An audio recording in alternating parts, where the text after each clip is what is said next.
innocence and vulnerability into a unique and alluring persona. But there was more to Marilyn Monroe than met the eye. Much more. Marilyn Monroe lived a haunted private life, which ended on August 5, 1962.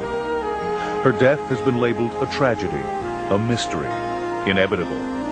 But to those who knew the real Marilyn Monroe, her death has a different explanation. Murder.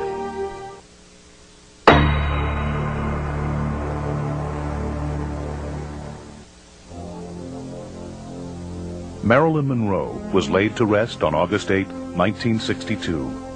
Since that day, questions have continued to swirl around the circumstances of her death. Was Marilyn despondent over the changing fortunes in her career? Were Marilyn's romantic links to President Kennedy and his brother Robert Kennedy the reason she died? Was her death the result of an accidental overdose of sleeping pills, or a deliberate, premeditated conspiracy to keep her quiet? Over the years, these and other questions have puzzled investigators. I did not think that she was ready to kill herself. No, I did not. I just think that it was not suicide. I do not think Marilyn committed suicide. Marilyn Monroe did not commit suicide. She was murdered. She was a girl that knew too much, and she ended up dead one morning. Marilyn Monroe was many things to many people. Sex symbol, actress, frightened orphan, friend, lover. To Bob Slater, Marilyn Monroe was all this and more. Bob Slater has been investigating her death for nearly 30 years. He has dedicated these years to seeking the truth about one of his closest friends. She seemed to have a certain radiance when she walked into a room, which I have found very few people to have, that could pretty much hold you spellbound. I mean, not just the exotic shape and the way she moved and the way she looked, but there was a certain magnetism that drew one to her. Actress Terry Moore knew Marilyn's private side. She was a very simple girl, and I mean that in the nicest sense. She was not complicated. She was Norma Jean, who when she put on this beautiful, glamorous makeup became Marilyn Monroe.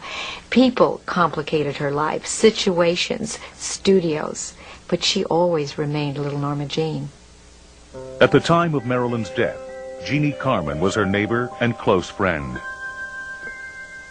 Once the doors were closed, she was Norma Jean, just a normal girl. She didn't use all that crazy talk or lip motion. She was just a normal kid that wore dirty bathrobes and everything. B.B. Goddard's parents raised Marilyn. B.B. was like her foster sister. She really was a very vivacious, fun person, a wonderful sense of humor. And she really helped me along with that bad period in my life. Alex Darcy co-starred with Marilyn in one of her earliest hit pictures. Then we start rehearsing some scenes, and she was never satisfied. It was never good enough, you know. Well, she was competing with two pretty tough opponents, Betty Grable and Lauren Bacall. The big people in the industry never took her seriously. The public did. The world has. They all loved her and accepted her. But it was so unreal to see that Hollywood didn't. And she was so afraid of being a laugh, and she wanted to prove herself always. Well, I think Marilyn was very insecure. She was insecure about her looks, about her not being born in the right family, and being in all the orphanages. But she was strong when it came to certain things, like making deals. She got pretty tough there at the end. And she was gaining power. Personally, I think she had too many psychiatrists. I think they were making her more insecure by the day.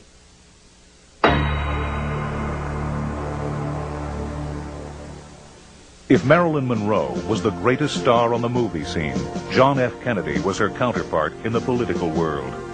The two were destined to meet, and in 1954, a casual acquaintance turned into a love affair. The two saw each other often, later assisted in their illicit rendezvous by the Secret Service, or more often with the help of Jack Kennedy's brother-in-law, Peter Lawford. Their romantic relationship was no great secret. Marilyn attended a lot of parties at Peter Lawford's house on the beach, and I was also there during the time that she was there and the Kennedys were there.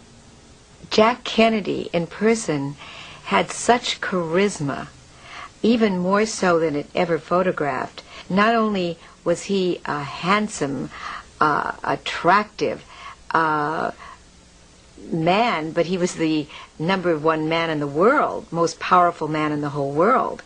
And Marilyn loved powerful men. She loved intellectual men, intelligent men. He was certainly everything that any woman could visualize, Jack Kennedy. He was every woman's dream. I kind of think Jack was a bit of a user, and he wanted to make sure that he hit every woman that was around that he wanted to hit. He hated to know that he might miss one. We know now, 30 years later, that there's been books coming out by even some Kennedy scholars that have pinpointed JFK's romances, and there are many. He had boasted that he had bedded something like about 1,300 different females. I think it was only known in the industry. I don't think it ever got out to the public. I don't think the public would believe it if they heard it. They would close their minds to it. The public doesn't want to hear stuff like that. But the industry knew. I mean, they were very brazen. It was pretty well known. Rumors were all over the place. There was another actress that Jack was supposed to meet down in Palm Springs, and they'd go in and close the door, and the FBI would guard the place. I don't remember her name either. As the pressures of John Kennedy's presidency increased, he had to distance himself more and more from Marilyn. In an attempt to placate her, Jack sent his brother Robert, the Attorney General of the United States, to Los Angeles to speak with Marilyn. By early 1962, what had started as an infatuation with Jack Kennedy had become a passionate love affair with Bobby.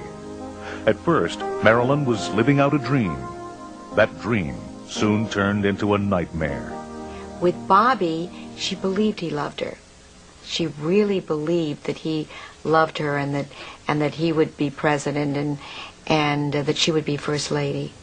Marilyn bought it all away. She thought that he was going to marry her and leave the family. She was naive enough to think that he really cared and that it would work. I don't know what he told her, if he said that he wasn't happy with the family or what, but in the heat of passion he must have said something interesting because she bought it. At the time of Marilyn and Bobby's affair, the Attorney General was engaged in an all-out war with Teamster President Jimmy Hoffa, who had strong ties to organized crime. Bobby Kennedy soon personalized the attack. Over the course of this conflict, the two men grew to hate each other, and finally, Hoffa decided to fight back. He enlisted the services of a wiretapper named Bernie Spindell. According to investigators, Spindell soon placed bugs at Marilyn's home. I know that most of the phone calls to me, she called from phone booths because she was so paranoid about her phone being bugged. There was two entities that was concerned about the wiretaps and bugs in Marilyn's house. One was from the mafia side of the track. The other was from the government entity. In the early morning of December 15, 1966, New York State Police staged a raid on Spindell's home. Stating that they were there to confiscate illegal wiretapping equipment, they also took a number of tape recordings. Later, when Spindell was arrested and taken into New York City and put in jail, there are big front-page stories about how he applied for the return of his equipment and also for the return of the tapes. And there's one specific article which appeared in the New York Times and in the New York Journal-American at the time that he had tapes that would indicate that Marilyn Monroe did not commit suicide.